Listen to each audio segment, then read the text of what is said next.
কেউ দিবে? হাদিসের দিকে নজর রাখুন, একদম সহি হাদিস বলছি।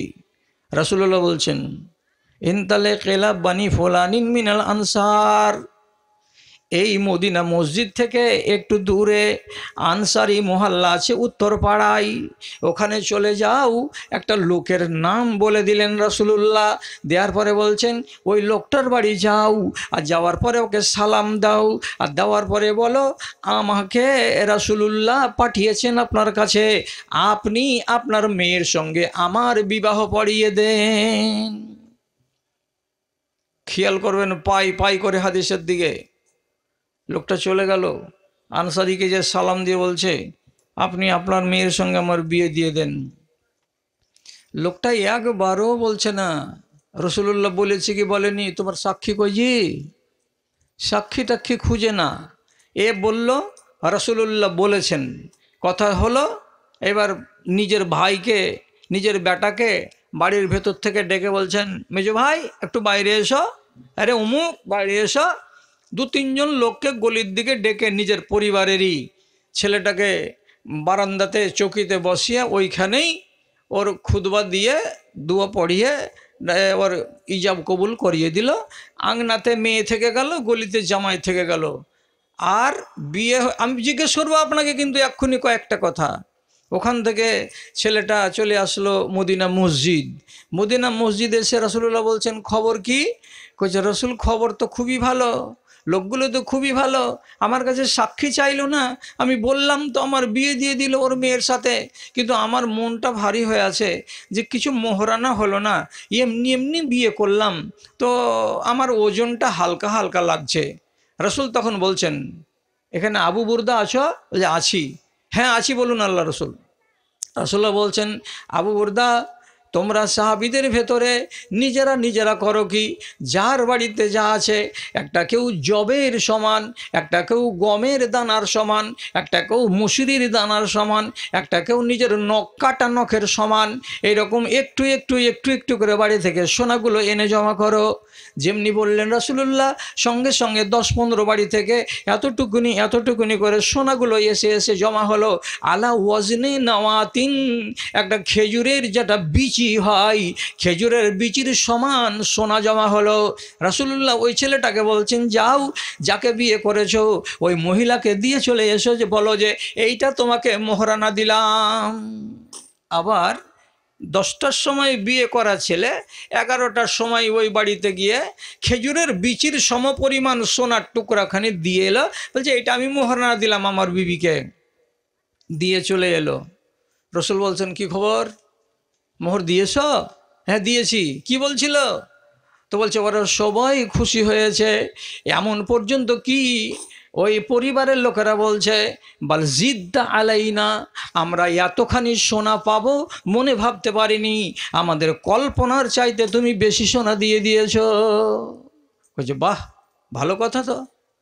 তো ঠিক আছে, তোমার তো বিয়ে শাদী হয়ে গেল, তোমার সংসার এবার হয়ে গেল, আলহামদুলিল্লাহ, আল্লাহ তোমার সংসারে বরকত দিক।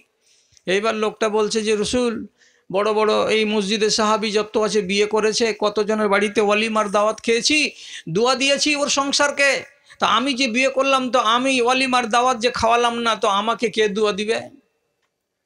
রসুল বলছেন ওয়ালিমারও দাওয়াত করবা? বলছে হ্যাঁ করবো, ছোট করেই করবো। তো করো, কি দিয়ে করবো, আছে কি? রাসূলুল্লাহ একটা সাহাবীকে বলছেন আমার বিবি আয়েশার কাছে চলে যাও, ওখান থেকে যা পাবে নিয়ে এসো। আম্মা আয়েশার বাড়িতে একটা বস্তার ভেতরে কিছু জও রাখা ছিল, অন্য হাদিসে আছে ওটা ছিল 8 সা মানে 22 কেজি। এই দানাটি দিয়ে পাঠালেন এবং রাসূলুল্লাহ বললেন তোমরা একটা দুম্বার ব্যবস্থা করে দাও কিংবা একটা খাসির ব্যবস্থা করে দাও। সাহাবায়ে কেরাম চাঁদাপাতি করে এদিক ওদিক থেকে একটা দুম্বার ব্যবস্থা করলেন। সন্ধ্যা হতে হতে ওই দুম্বার মাংস আর ওই জবের আটার রুটি তৈরি করে মসজিদে যতজন সাহাবী ছিলেন সবাই খানা খেয়ে নিলেন, ওয়ালিমার দাওয়াত হয়ে গেল, মানুষটা আনন্দে আটখানা। এবার আপনাকে জিজ্ঞাসা, বউটাকে ওর বাপ মা বলেছিল ছেলেটাকে যে আবাজি বিয়া দিব, তা আজ রাতে হলদি টলদি মাখুক, গীত টিত গাইবে, কাইলে আসিও। আপনি বলেন গীত গাইয়েছিল রাতে? কথা বলেন, গীত গাইয়েছিল কি? গীত গাহায়নি। আচ্ছা, এটা কথা বললেন না? হ্যাঁ ঠিক আছে বাবা, বুধবারের দিন আসিও, তোমাকে নিয়ে আর আমার বেটির পক্ষ থেকে আমরা 4-5 জন যাবো রতুয়াতে গিয়ে আব্দুল হকের দোকানে গিয়ে তখন কাপড় টাপড় কাটবো, কেটে সিলাই টিলাই করে 15 তারিখে বিয়ে লাগিয়ে দেবো। কাপড় কাটতে গেছিল? যায়নি? যায়নি। শেরশাবাদের বিয়েতে এই লেবার, ধান লাগা লেবার, ও যদি বিয়ে করে তো তারও বাজার হবে কোথায়? তো মালদাতে। তোর বাপের পায়খানাতে মাছি বসে না, আর তোকে লাজ লাগে না যে মালদা যাচ্ছিস এই করতে, বাজার করতে? যার নসিবে আন্ডার প্যান্ট জুটেনি সেই ব্যক্তি টাটা কোম্পানির একটা চাড্ডি কিনবে, তো একটা চাড্ডির দাম হচ্ছে 170 টাকা। আপনি জানেন কি? আর এই বেড়ার জন্য ওই রকম চাড্ডিগুলো 2টা লাগবে, একটা তো হবে না। লাট সাহেবের বেটা, এক একটা গেঞ্জি লাগবে, তো একটা গেঞ্জির দাম হচ্ছে 200 টাকা করে। একটা পাঞ্জাবির সেট লাগবে, একটা হাওয়াই শার্টের ফুল প্যান্টের সেট লাগবে, ডবল ডবল জিনিস। আবার তার উপরে একটা লাগবে, সুন্দর একটা সাদরি লাগবে। দেখে মনে হচ্ছে কোন কোটিপতির বেটার সঙ্গে আমি নিজের মেয়ের বিয়ে লাগিয়েছি। মাপ করে এরা কাপড় নিবে, মাপ করে ওরা কাপড় নিবে। বেহায়া জাত, কথা থামতে পারো তো আগামী বছর ডাকবে, কথা থামতে না পারো তো আগামী বছর ডাকবে না। আরে তুমি তোমার বউকে নিয়ে আসবে কি করে, কি পরিয়ে, কি গায়ে দিয়ে, এটা তোমার ব্যাপার। তুমি দাও তো দাও, না দাও তো না দাও, এটা তুমি দেখবে, গাঁওয়ালা দেখবে না। আর জামাই তুমি, তুমি তো বিয়ে করতে যাচ্ছ ওর বাড়িতে, তোমাকে আবার ওরা জামা দিবে, কাপড় দিবে, শার্ট দিবে, এই দিবে সেই দিবে। কেন? তুমি এগুলো পরে পরে কি তোমার শ্বশুর বাড়ির গলিতে কি সারাদিন বসে থাকবে? তোমার শ্বশুর শাশুড়ি দেখবে? এগুলো পাওয়ার হক কোথায় আছে তোমার কাছে? আশা করে বসে আছো মুখ বড় করে নিয়ে, যে হ্যাঁ বাজার করব, এবার মন ভরে বাজার করব। মেয়ের বাজার যদি 30,000 টাকার হয়তো ছেলেটার বাজার হবে 80,000 টাকার। ইন্নালিল্লাহ, এ ঘাড় ভাঙা ব্যাপার নয় এগুলো। ও মেহেদি হলদিও মাখলো না মেয়েটা, ছেলেটাও হলদি মাখলো না, ওর গলিতে সামিয়ানাও টাঙলো না, ওর বাড়িতে বরযাত্রীও নিয়েও গেল না। রবিয়া আল আসলামী সহি মুসনাদে আহমদের হাদিস বলছি, গেল আর বিয়ে পড়িয়ে দিল, গেল বিয়ে হয়ে গেল। আপনি যদি বলেন মৌলভী সাহেব ও গরিব মানুষ ছিল ওই জন্য এত সাদামাটা বিয়ে, আমরা তো কিছু ধনী মানুষ আছি। জি হ্যাঁ, আপনি ধনী আছেন, একটা বোলেরো গাড়িতে আপনারা 4 বাপ বেটা চলে যান, আর একটা আপনি আপনার ভাইকে নিয়ে নেন বা চাচাকে নিয়ে নেন, একটা গাড়ি নিয়ে যান, যে বিয়ে শাদি করে নিয়ে চলে আসেন। কে মানা করলো আপনাকে? ও আসবে নিজের মেয়েকে নিয়ে যেতে, মেয়ে নিয়ে যেতে, ও একটা গাড়ি নিয়ে আসবে, নিয়ে চলে যাবে মেয়েকে। কিন্তু এইটা কাজ করবে না। কেন করবে না? টাকা যে লুটবে না। টাকা লুটাতে গিয়ে কত কাজ হয়। রাতের বেলা গীত হবে, কে বলেছিল গীত গাওয়া যায়? বড় বড় মেয়ে ছেলেরা, একটা আজনবী বেটা ছেলে যেটা আবার হারাম, ওর জন্য সে হারাম ছেলের গায়ে হাত লাগাতে পাবে? কোন আলেম বলেছিল ওকে? যদি বলে না আমি হলুদ মাখবো, তো মাখবে তো তোর মাকে বল, মাখবি তো তোর ফুফুকে বল, মাখবি তো তোর দাদিকে বল, মাখবি তো তোর মামিকে বল, মাখবি তো তোর নিজের বোনকে বল, যেগুলোকে তোর বিয়ে করা যায় যে নয়, ওই নারীরা তোর গায়ে হাত লাগাবে। তাছাড়া সর্দারের বেটি, মোড়লের বেটি, পশ্চিম পাড়ার বেটি, এটা সাল্প বেটি, এটা ভাইরা বেটি, এটা ভাবির বহিন, এটা অমুকের বহিন, যে কোনো মেয়ে তোর গায়ে হাত লাগাবে। তুই হাদিস মানিস না মানিস না, একটা কথা বল। রাসূলুল্লাহ পরিষ্কার ভাষাতে বলছেন, লা তুবাশিরুল মারাতুল মারাতা বিসাওবিন ওয়াহিদিন ওয়ালা তুবাশিরুর রাজুলুর রাজুলা বিসাওবিন ওয়াহিদিন। একটা যুবতী মেয়ে ছেলে আর একটা যুবতী মেয়ে ছেলের পাশে খালি গায়ে গা লাগিয়ে একই চাদরের তলায় ঘুমাতে পাবে না। একটা যুবক ছেলে আর একটা যুবক ছেলের পাশে খালি গায়ে গা লাগিয়ে একই চাদরের তলায় ঘুমাতে পাবে না। মানো হাদিস, মানো। যদি বলে যে হ্যাঁ মানি, তাহলে শুনো, আর না যদি মানো তো জালসা শুনে লাভ কি আছে? কেন পাবে না? কিসের জন্য পাবে না? তোমরা আমার ভাই, তোমরা আমার বাপ, তোমরা আমার বোন, তোমরা আমার মা, তোমাদের সম্মানকে রক্ষা করে কথা বলছি। একটা ছেলে একটা ছেলের সাথে গায়ে গা লাগিয়ে ঘুমাতে পাবে না। কেন? আল্লাহ রাব্বুল আলামিন এই যে সারাটা শরীরে চামড়া বসিয়ে রেখেছেন মানুষের গায়ে, এই চামড়ার ভেতরে আছে অনুভূতি। চামড়া যদি লাগে আপনার মনের ভেতরে একটা চেতনা জাগবে, যাকে দেশওয়ালি বাংলাতে বলে সুরসুরি।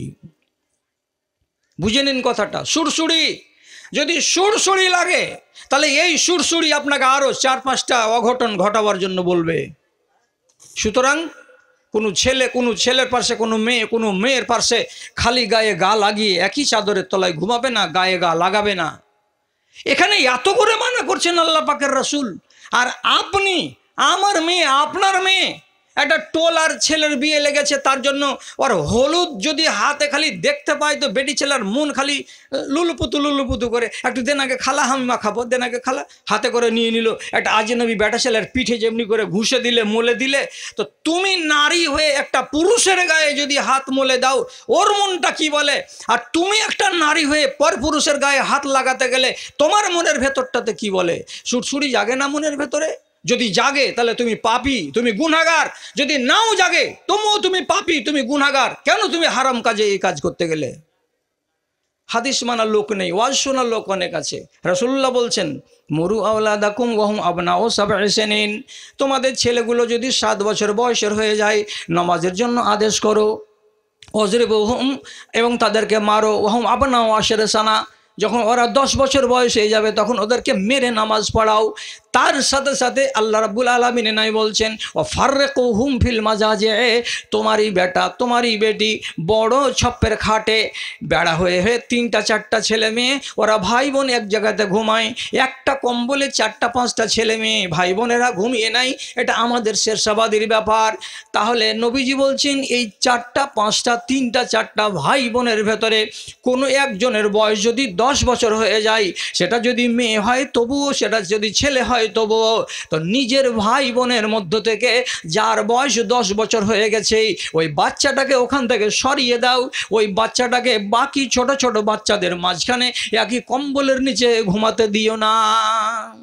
যেমনি বয়স 10 বছর হয়ে গেল একটার, বেটির হোক অথবা বেটা হোক, ওকে আলাদা করো, পার্শ্বে একটা চৌকি দিয়ে দাও, খাট দিয়ে দাও, দিয়ে ওখানে ঘুমাতে দাও। ও যদি বলে এক জায়গাতে থাকতে ভালো লাগছে না, হরগিজ নয়, বয়স তোমার 10 বছর হয়ে গেছে, তোমাকে এইখানে রাখা চলবে না, আপনি জিজ্ঞেস করুন। আর আমি লজ্জাতে এত কথা খুলতে পারবো না আপনার সামনে। পরিষ্কার ভাষায় বলছি, কেন 10 বছর হলো তোকে আলাদা করতে বললেন আল্লাহ রাসূল? কেন? 10 বছর বয়স হয়ে গেলে মানুষের চেতনা জেগে যায়, ছেলে হোক অথবা মেয়ে হোক। চেতনা, মানুষের মনের ভেতরে একটা কামশক্তি তৈরি হয়ে যায়। অতএব ভাই বোন হতে গেলে কি হবে? রাতের বেলায় যদি কামশক্তি জেগে যায় ওই 10 বছর বয়সের নারীর অথবা নরের, ছেলের অথবা মেয়ের, এবং সে যদি সেই বিছানার ভেতরেই অঘটন ঘটিয়ে দেয়, তাহলে এই অঘটন ঘটাবার জন্য তুমি দায়ী হবে না কে দায়ী হবে? অতএব কাউকে দায়ী হতে হবে না। যার ভেতরে চেতনা জেগেছে তাকে বিছান থেকে আলাদা করে দাও, ও আরামে থাকবে। আপনাকে ওয়াজ করছি, কতদিন ধরে ওয়াজ করছি? 1975 সাল থেকে ওয়াজ করছি। এবং আমি নিজে মাওলানা খলিলুর রহমান সাহেব, নামটা ভুল বলছি নাকি? ওবায়দুল্লাহ সাহেবের বাপের নাম কি? মাওলানা খলিলুর রহমান সাহেব আমার বাপের সাথী, উনার সাথে আমি ওয়াজ করেছি। এর চাইতে গরমের কথা কি হয়? উনিও বক্তা, আমিও বক্তা। কতদিনকের পুরনো আমি তাহলে? এতদিন ধরে আপনাকে বলেই যাচ্ছি, আমি বলেই যাচ্ছি, ওয়াজ করেই যাচ্ছি। আমি বদলাতে পারিনি আমার সমাজকে। কবরে যাওয়ার টাইম হয়ে গেল, কতদিন ওয়াজ লাগবে আপনাকে?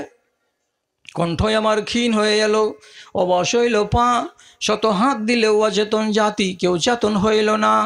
ধর্মের গলে চলিতেছে চুরি, মুমিন কাঁদিছে দুঃখে, কোরআন হাদিস কাফনে মুড়িয়া, কমিন হাসিছে সুখে রে, কমিন হাসিছে সুখে। দানবের রূপ ধরেছে মানব, লজ্জা হইল না, শত হাঁক দিলেও অচেতন জাতি কেউ চেতন হইল না রে, কেউ চেতন হইল না। শুনছেন ওয়াজ, মানার মানসিকতা নেই। আর রাসূলুল্লাহর যুগে যদি একটা মানুষ কেউ মুসলমান হয়েছে, তো মুসলমান হওয়ার পরে ওর ঘোষণা কি? বায়ানা আলা সামঈ ওয়া তাআতে, আমরা রাসূলুল্লাহর হাতে হাত দিয়ে বয়াত করেছি। কি বলে? আল্লাহ পাকের রাসূল যত কথা বলবেন সব দিকে মানব, যখন যে কথা বলবেন, যে কাজের কথা বলবেন সেই কাজ তখনই করে দেখাবো। আপনার কথাকে মানব আর আপনার আদেশকে মানব, আপনি যে কাজের আদেশ করবেন সেই কাজটাই করে দেব। 2 কথার উপরে আমরা বয়াত করতাম। যখন বলবেন তখনই শুনব, যে কথা বলবেন সেটাই কথা শুনব। আপনি কখন শুনবেন? হানজালার মতো সাহাবী, নতুন সংসার, ফজরের নামাজের পর উনি নিজের আহালিয়ার কাছে গমন করেছিলেন। ইশারায় বুঝে নেবেন, ইশারায় বুঝে নেন। ফজরের নামাজের পর উনি উনার স্ত্রীর কাছে গেছিলেন। আর যাওয়ার পরে সময় তো হাতে আছে, এখন বেলা হবে, আমি ফরজ গোসলটা আদায় করে নেব, এই করব সেই করব। এইরকম মুহূর্তেই ফজরের নামাজের পরে একটু পরে এলান পড়ে গেল, কি লোকেরা ওহদের প্রান্তরে বেরিয়ে পড়ো, ওহুদের প্রান্তরে বেরিয়ে পড়ো, এটা যুদ্ধের দামামা বেজে গেল। আর যেমনি রসুলুল্লাহর মুখ থেকে আওয়াজ বেরিয়ে গেল, তিনি বললেন আগে রসুলের কথা শুনবো না আগে এই কাজে যাব। তিনি মনে মনে ভাবলেন যদি এখানে দেরি করি তো রসুলের নাফরমানি করা হবে। আগেই বলেছি বায়ানা আলা সামঈ ওয়াত তাআতে, যখন বলবেন যে কথা বলবেন তখনই সেই কাজটা করব এবং তখনই শুনবো আপনার কথা। গোসল থেকে গেল, বেরিয়ে পড়লেন যুদ্ধের ময়দানে। আল্লাহ আবু সুফিয়ান ফাঁকি দিয়ে ডাকলো, পাহাড়ের উপরে নিয়ে গিয়ে জবে করে দিল, মেরে দিল জীবনটাকে। হানজালা মারা গেল। রাসূলুল্লাহ সমস্ত সাহাবী যারা যারা যারা যারা যারা মার্ডার হয়ে গিয়েছিলেন, বিকেলবেলায় খুঁজতে খুঁজতে খুঁজতে খুঁজতে হানজালার লাশকে পাওয়া যায় না, লোকও পাওয়া যায় না, লাশও পাওয়া যায় না। শেষে নির্জন জায়গাতে লাশ পাওয়া গেল। তো লাশকে যখন তারা পেল, তো লাশের গায়ে টাটকা, যেমন কেউ ফুয়ারা দিয়ে পানি লাগায় কাউরি গায়ে, ফুয়ারা দিয়ে ওই রকম চুলে পানি লেগে লেগে আছে, মুখে পানি লেগে লেগে আছে, দাড়িতে পানি লেগে লেগে আছে, ওর গায়ের চাদরগুলোতে পানি লেগে লেগে লেগে লেগে আছে। কেন এমন হলো গো? খোঁজ খবর নিয়ে জানা গেল, এর সম্বন্ধে রাসূলুল্লাহ বললেন ইন্না সাহেবাকুম কাদ গাসালাহু আল মালায়েকা, তোমাদের এই ভাইকে গোসল দেওয়া বলছে আল্লাহর ফেরেশতারা। কেন? যে তার গোসল বাকি ছিল। আমি অত কথাতে যেতে যাই না, আমি শুধু এ কথাতে যেতে যাই যে তারা ওয়াদা করতো কি বলে, বায়ানা আলা সামঈ ওয়াত তাআতে, আপনার কথা আমরা শুনবো, আপনার কথা আমরা মানবো, আপনি যখন বলবেন যেভাবে বলবেন সেভাবেই আমরা মানবো, সেভাবে আমরা চলবো। আল্লাহ জি। আর আজকে একটা বউ বিয়ে করতে যাবে, ওর বিসমিল্লাতে গলত, কত বড় গলত! তো গাধার মাথাতে যেমন সিং বেরিয়ে যাওয়াটা অসম্ভব গলত, তেমনি এদের চরিত্র হলো গলত। বিসমিল্লাতে গলত করে। বউ দেখতে যাচ্ছে তো 4 জন মিলে, 4 গুন্ডা, একজন বিয়ে করবে আর 3 জনের সাথে তার বন্ধু পার্টনার বউ দেখতে যাচ্ছে। একে লজ্জা শরম আছে যে তোর নিজের বউকে পরকে দেখাতে নিয়ে যাচ্ছিস কেন? বলি সাহেব তোমরা কোন যুগের লোক? যে কোন যুগের লোক তোমরা? আমি জানি এই যুগেরই লোক। আমরা রাসূলুল্লাহর কথাগুলোকে মেনে চলার চেষ্টা করি। আমি দেখতে গেছিলাম আমার স্ত্রীকে এখান থেকে মিলনগড় শ্রীপুর গ্রামে, তা আমি একাই গেছিলাম। অথচ আমার শ্বশুর নিজের বেটিকে দেখিয়ে দিয়েছে আমাকে, আমি দেখে নিয়েছি। তারপরে আমার আব্বা গেছিলেন এবং আমার মামাজি গেছিলেন। তো মামা আর আব্বা এরা দুজনই তো আমার আব্বা আর আমার মামা, এরা তো আমার বাপ। এইটুকু আগেও তো শরীয়ত বরদাস্ত করতে চাই না, এখানেও হবে না। কিন্তু তারা গেছিলেন, তারা দেখেছিলেন। আমি আপনাকে হাদিস দেখাচ্ছি। মুগীরা বিন শুবা রাদিয়াল্লাহু তাআলা আনহু বিয়ে করবেন বলে এক সাহাবীর বাড়িতে গেছেন।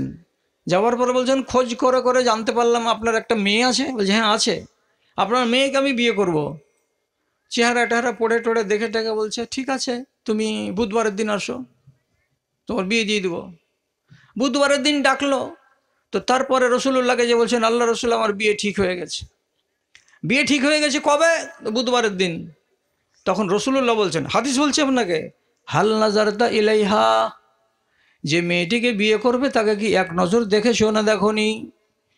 মুগীরা বিন শুবা বলছেন জি না, যাকে বিয়ে করব তাকে এক নজর দেখিনি, ওই মেয়েটির বাবা রাজি হয়েছে, এটাই আমার কথা। রাসূল বলছেন দেখে নাও বাবা, এক নজর দেখে নাও, লাভ কি হবে? ফাইন্নাহু আন ইউদামা বাইনাকুমা, হতে পারে ওই মেয়েকে যদি তুমি দেখো তো দেখতে গেলে যদি পছন্দ হয়ে যায় তাহলে তোমাদের নিজেদের ভেতরে মহব্বত বেড়ে যাবে, প্যার ভালোবাসা বেড়ে যাবে। আর কোনো জটিলতা যদি থাকে তো আগেই ঘুচে যাবে, পরে বিয়ে করার পর তখন আর যেন জটিলতা না দেখা দেয়।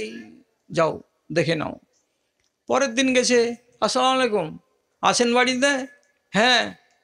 ওই মেয়ের বাবা বেরিয়ে এসে বলছে কি ব্যাপার, তোমাকে যে বুধবারে ডেকেছি তো তুমি ফের আবার রবিবারের দিন চলে এলে কেন? বলছে আপনার মেয়েকে দেখবো। যেমন মেয়েকে দেখবো কথাটা বলা, এর পায়ের তলার আগুন মগজে উঠে গেছে। মেয়ে দেখবো মানে? কোন কথা বলছো? মেয়ে দেখবো মানে? তো বলছে আমি তো দেখতাম না। তো রাসূলুল্লাহকে বললাম, তো উনি বললেন যাও একটু দেখে নাও। দেখে নিতে গেলে আপোষের ভেতরে তোমাদের মহব্বতটা বৃদ্ধি পাবে। আর যদি কোনো রকম আপত্তি থাকে তাহলে আজকে ওটা আলাদা হয়ে যাবে।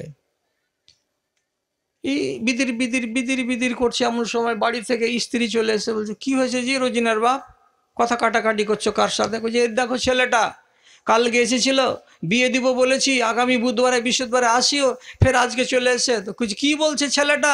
বলছে রোজিনাকে দেখবে। স্ত্রীটাও বলছে আমা এগুলা ফের কোন কথা, কেন দেখবে? এও অবাক। দুজনে তাকরার করছে, কথা কাটাকাটি করছে, দেখাবে কি দেখাবে না, না না হ্যাঁ হ্যাঁ চলছে। স্বয়ং মেয়েটি হাঁটতে হাঁটতে গলিতে চলে এসেছে, মা বাপের পাশে খাড়ো হয়ে, যে বিয়ে করবে তার দিকে আঙুল তুলে বলছে মুখকে ঢেকে। ছেলেটাকে বলছে, এই বেটি ছেলে যাকে বিয়ে করতে চেয়েছে। কি বলছে হাদিস? লাউ আমারাকান নাবিয়্যু আন তানজুরা ইলাইয়া ফানজুর ওয়া ইল্লা উহাররিজুকা হারাজা। এই আল্লাহর বান্দা, তোমাকে সত্যিকারই যদি আল্লাহ রাব্বুল আলামিনের নবী হুকুম দিয়ে থাকেন যাও উমুকের বেটিকে দেখো, তাহলে আমি মুখটা খুলছি, তুমি আমাকে দেখো। আর যদি রসুলুল্লাহ বলে না থাকেন, ফাঁকি দিয়ে চিটিংবাজি করে আমার মুখ যদি তুমি দেখে নাও, তাহলে আমি তোমার সুযোগ পেতে গেলে 12টা বাজিয়ে ছেড়ে দেব, তোমাকে কঠিন কঠিন বিপদে ফেলে দেব। যদি রসুল বলে থাকে তো দেখো, যদি রসুল বলে না থাকে তাহলে দেখতে চেষ্টা করিও না। যাকে বিয়ে করবে সে নিজের মুখ খুলতে রাজি নয়, রসুলের বরাত দিয়ে হাওয়ালা দিয়ে বলছে যদি অর্ডার থাকে তো দেখো। এ বলছে যে আমি আল্লাহর কসম খেয়ে বলছি, আল্লাহ রসুল আমাকে দেখতে বলেছেন, এই জন্য আমি এলাম দেখতে। দেখলো, বিয়ে হলো।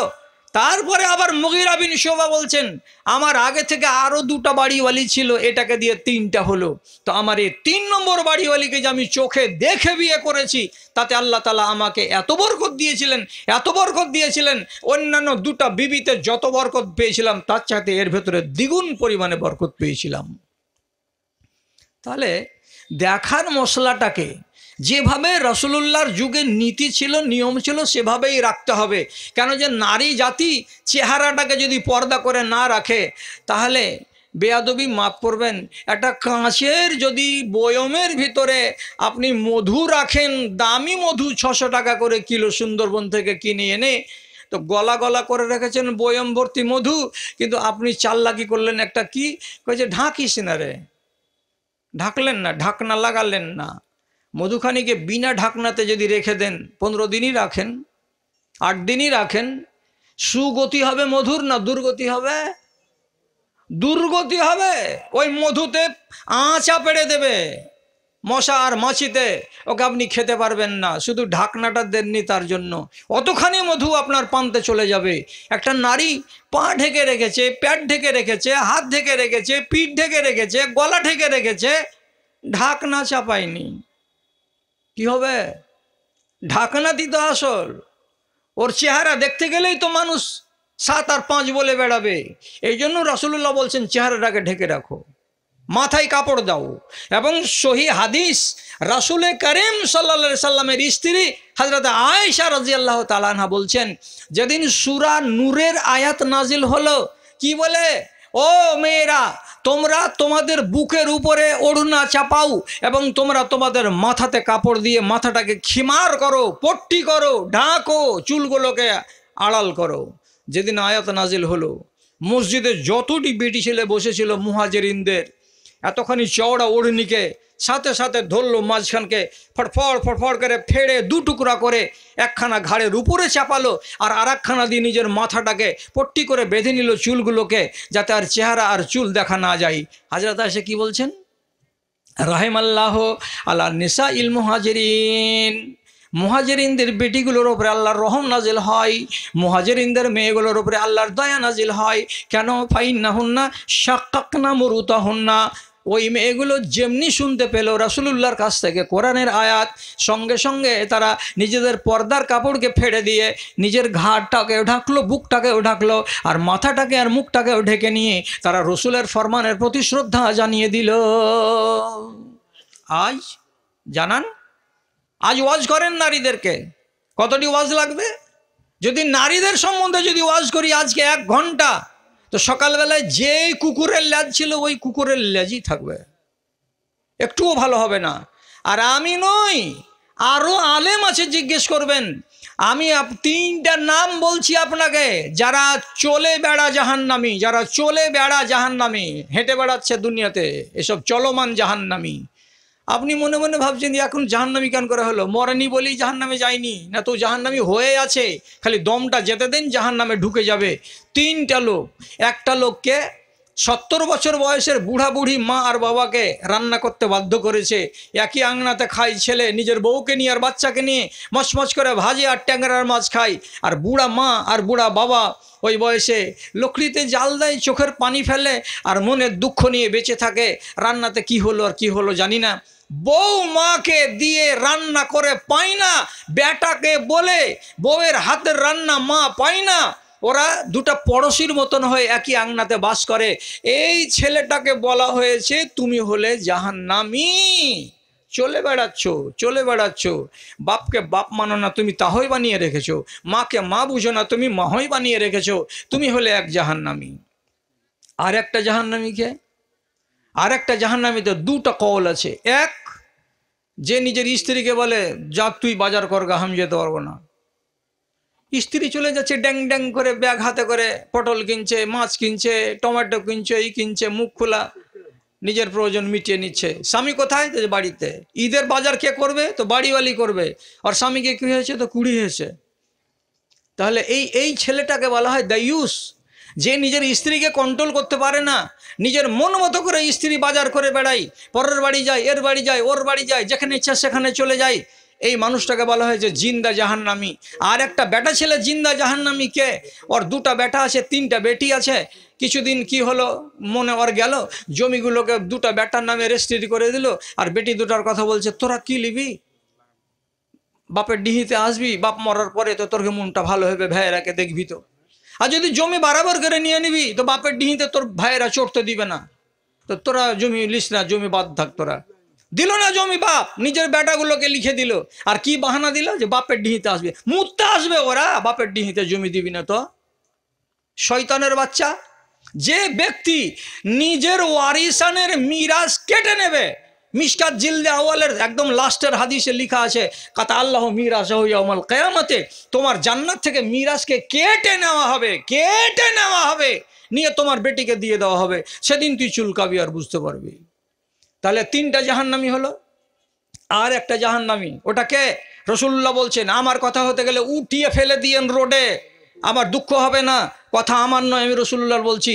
রাসূলুল্লাহ বলছেন নিসাউন কাসিয়াতুন আরিয়াতুন মুমিলাতুন মাইলাতুন রুসুহুন্না কাসনাবাতিল বুখতিল মাইলাতে লা ইয়াদখুলুনাল জান্নাতা ওয়ালা ইয়াজিদুনা রিহাহা ওয়া ইন্না রিহাহা লাতুজাদু মিন মাসিরাতে কাযা ওয়া কাযা। এমন সময় আসবে, সেই সময়ে নারীরা রাস্তা চলবে তো কেমন করে হেলে দুলে চলবে, আর কেমন করে একজন আর একজনকে ঠেসা দিবে, একজন আর একজনকে ঢাকা দিবে, আর এইরকম করে আনন্দ করবে, রাস্তা চলবে, তাদের গায়ে মার্জিত কাপড় থাকবে না। এই সমস্ত মেয়েগুলো সম্বন্ধে রাসূলুল্লাহ সাল্লাল্লাহু আলাইহি ওয়াসাল্লাম কি বলছেন? লা ইয়াদখুলুনাল জান্নাতা, ওই মেয়েগুলো আল্লাহর জান্নাতে যাবে না। এমন পর্যন্ত কি 40 বছর দূর থেকে জান্নাতের সেন্ট পাওয়া যাবে নাকে। 40 বছরের দূরত্ব থেকে ওই মেয়েগুলোকে জান্নাতের সেন্ট শুনতে দেওয়া হবে না। জান্নাত পাওয়া তো অনেক দূরের কথা। কি হলো, মানতে পারবে? হজ করো বলিস, বেটি ছেলের হজ করো, বেটি ছেলে হজ করো। তো সারা রাত যদি বেটি ছেলের হজ করি, একটা বেটি ছেলে কথা দিবে যে কালকে থেকে মেনে চলবো? মানবে না। আপনি যেমন ছেলেরা ঘন্টার ঘন্টা ওয়াজ শোনার পরে আপনি হাদিস মানেন না, কোরআন মানেন না, দুশ্চরিত্র হয়ে গেল আমাদের যে আমরা শুনবো মানবো না, তেমনি নারীদেরও হয়ে গেল। হাদিস শুনেন, থামতে পারেন তো থামেন, না থামতে পারেন তো আমার করার কিছু নেই। নানি আর নাতনি ফাতেমা রসুলের বেটি এবং ওর নানি আবু বকরের বাড়িওয়ালি আসমা বিনতে উমাইস, নানি আর নাতনি দুজনে বসেছে গল্প করতে। নানি লাতিনে গল্প হবে, তো ফাতেমাকে বলছে বুবু রে দুটা কথা বলবো শুন। বলো নানি বলো। তো নানি গল্প জুড়েছে কিসের? ইসলামের প্রারম্ভিক কালের মক্কাতে থাকা জীবনের, কেমন করে হিজরত করে গেলাম দুশমনদের ভয়ে হাবশার মাটিতে। আমরা 80 জন বেটা ছেলে আর 6 জন 7 জন বেটি ছেলে যে গেছিলাম হিজরত করে, কত কষ্ট করেছিলাম, কষ্টের গল্প তুলেছে কে? তো নানি। 2-4 মিনিট পরে হজরতে ফাতেমা ওদিকে আর খেয়াল দেয় না, অন্যদিকে মুখ করে থাকে, কান করে না, খেয়াল করে না। তখন হঠাৎ করে একবার নানি আস্তে করে হযরতে ফাতেমার শরীরে একটু ধাক্কা দিয়ে বলছে, আনতে জাহেলাতুন আন্নি, এ নাতনি, আমি গল্প করছি আর তুমি আমার কথাগুলোকে কান দিয়ে শুনছো না, অন্যদিকে তোমার সুর চলে গেছে, অন্যদিকে তোমার খেয়াল চলে গেছে, তুমি আমাকে এমন করে অবজ্ঞা করছো কেন, আমার কথাগুলো কেন শোনো না। যখন এই কথা বলা, তখন হযরতে ফাতেমা বলছেন, নানি কি তোমার কথা শুনবো, কি কি দেখবো, কি দেখবো তোমার দিক, ধুলা উঠছে মোর দিক। বেশি কথা নাই, টাকা দিবেন নাকি?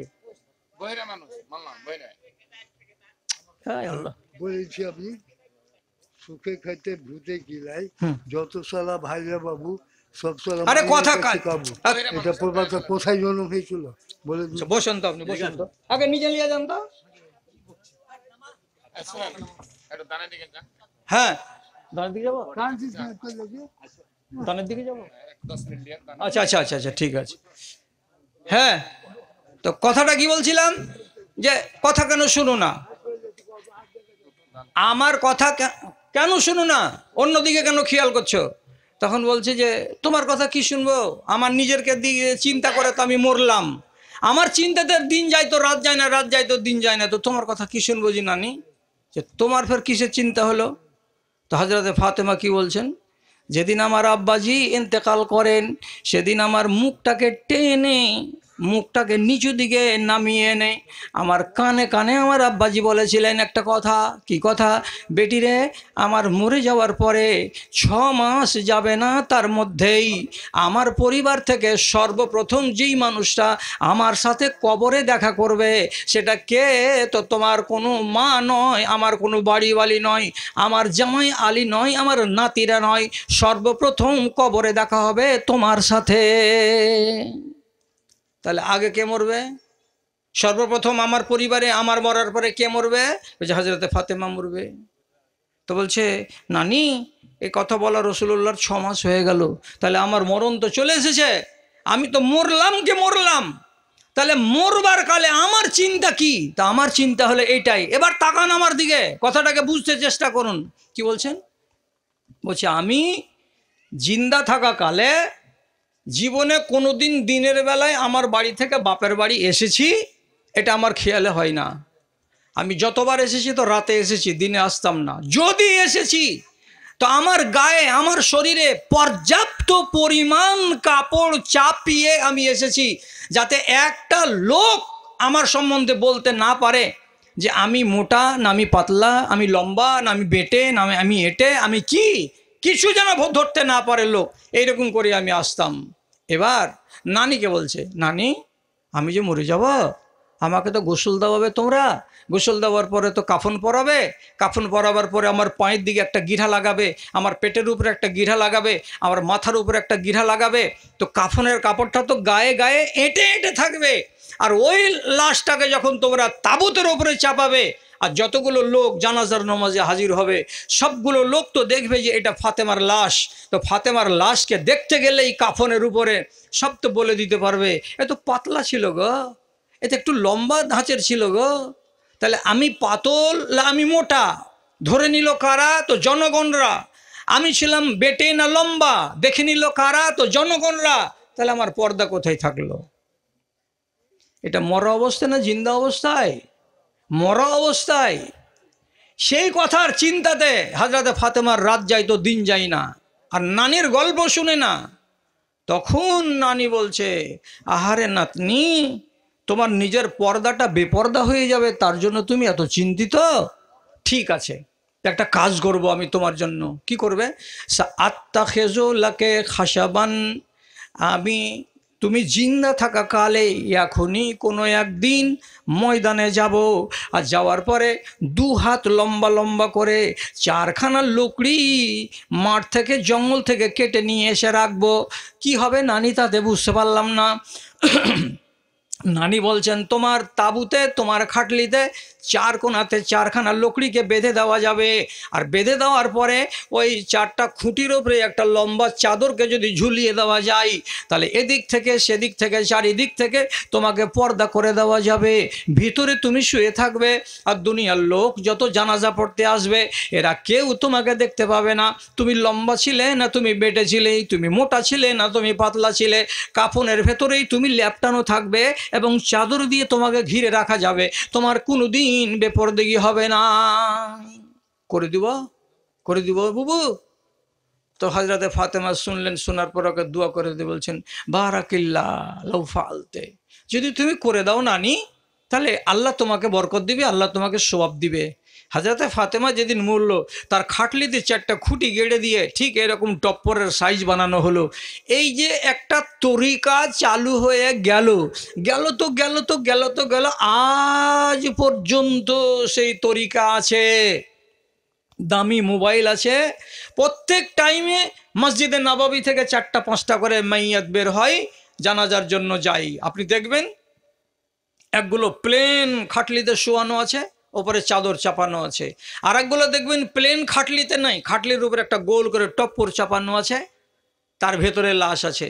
তো যেগুলো প্লেন শুয়ে আছে আপনাকে জেনে নিতে হবে এগুলো বেটা ছেলের লাশ, আর যেগুলো গোল করে টপ্পর চাপানো আছে এগুলো আপনাকে জেনে নিতে হবে এগুলো মহিলাদের লাশ। আজ পর্যন্ত সেই তরিকা আরবের মাটিতে চালু করে রাখা আছে। অবশ্য আমাদের দেশে ছেলে আর মেয়ে সবারই আমরা টপ্পর চাপিয়ে দিই, তো টপ্পর সবারই চাপাবার কোনো দরকার করে না, আর চাপিয়ে দিচ্ছে সেটা আলাদা কথা, এতে কোনো হালাল হারামের ব্যাপার নেই। আমি কি বলতে চাইছিলাম আপনাকে হাদিসটার কথা, যে মরে যাওয়ার পরে যে মহিলা নিজের পর্দা নিয়ে ভাবে, আর সেই ফাতেমার বেটিরা, সেই ফাতেমার নাতনিরা আজকের দিনে 1400 1450 বছর পরে এরা জীবিত থাকা অবস্থা নিজের পর্দা নিয়ে ভাবছে না ভাবে না? আপনি বলুন তো, ভাবে? এটা মশলা বলেন। মশলা কেন করছেন জি? নুন দিয়ে বাটেন তো একটু। মেয়েদের মাসে যেটা মাসিক হয়, মাসিক অবস্থায় মসজিদে প্রবেশ করতে পারবে কি? মাসিক অবস্থায় কোরআন পড়তে পারবে কি? আল্লাহ রে, এত ফেমাস কথাগুলো যে ব্যক্তি দিয়েছে সে জানে না বলে দিয়েছে, না গাঁওয়ালাকে জানাইতে হবে বলে বলছে? জানাতে হবে। গাঁওয়ালাকে জানাইতে হবে। আচ্ছা, মাসিক অবস্থায় কোনো মহিলা মসজিদের ভেতরে প্রবেশ করতে পাবে না, একদম পাবে না। হজরতে আয়েশা মাসিক অবস্থায় থাকতেন বলে রসুলুল্লাহর সাথে এতেকাফ করা অবস্থায় মসজিদের ভিতরে ঢুকতেন না। কি করতেন? রসুল জানালা দিয়ে মাথাটাকে বের করে দিতেন, তখন মা আয়েশা তেল লাগিয়ে দিতেন, চিরুনি করে দিতেন। যদি ঢুকা জায়েজ হতো তাহলে উনি ভিতরে ঢুকে যেতেন। ঋতুবতী মহিলা মসজিদের ভেতরে ঢুকবে না। এবার থাকলো মাসিক অবস্থায় কোরআন পড়তে পারবে কি? মাসিক অবস্থায় কোরআন মাজিদ পড়তে পারবে বলে পৃথিবীর বিখ্যাত আলেমদের মত আছে। বিখ্যাত ওলামায়ে দিন। হাত দিয়ে নাড়তে পারবে? হাত দিয়ে নাড়বেন না? না, ও নাড়াচাড়া করবে না, পড়তে পারবে। মুখস্থ পড়তে পারবে। আর যদি এদিক ওদিক করার ইচ্ছা থাকে তাহলে কোনো একটা হাইল বা কোনো একটা পর্দা সমেত কোরআন মাজিদটাকে ধরে নিয়ে যেতে পারবে। এটাই হলো সবথেকে সঠিক মত। মুখস্থি পড়তে পারবে, ওকে ছুবে না, আর দরকার থাকলে ছোঁয়ার কাপড় দিয়ে ধরে হস্তান্তর করে দিতে পারবে। আচ্ছা, তাহলে আপাতত যিনি মালিক যেভাবে চলতে বলছেন আমি সেভাবেই চলবো, সেভাবে আমাকে চলতে হবে।